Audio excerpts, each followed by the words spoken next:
بھی سوال سر، صحافیوں کی گرفتاریاں ہو چکی ہیں، عمران ریاض اور اسد طور صاحب بھی گرفتار ہو، ذرائع یہ بھی کہہ رہے ہیں کہ باقی صحافیوں کی بھی لسٹیں تیار ہیں، اس کے اوپر کوئی کمنٹ کریں گے؟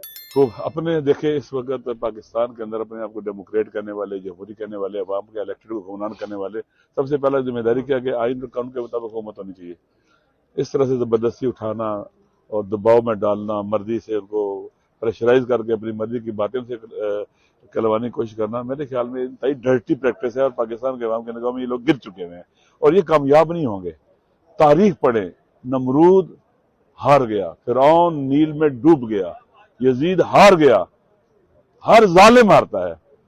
ظلم کیا ہوتا ہے؟ انلیگل پریکٹس کرنا، قانون کے خلاف جانا، عوام کا حق پامال کرنا، یہ ظلم ہے. جو جس کاغذ کو نہ دینا یہ ظلم ہے. تو ظالم خدا کی بارگاہ میں کبھی بھی کامیاب نہیں ہو سکتے، اور خدا کی نگاہ میں گرے ہوئے لوگ ہوتے ہیں، اور جس کا کوئی انتقام نہ لے سکے جس ظالم سے، اس کا اللہ انتقام لیتا ہے. علامہ صاحب ایک چیز ابہام پیدا کر رہی ہے آج کل پی ٹی آئی کے کافی لوگ اسمبلی میں پہنچ چکے ہیں، اب سنی اتحاد کونسل کے وہ اراکین ہیں،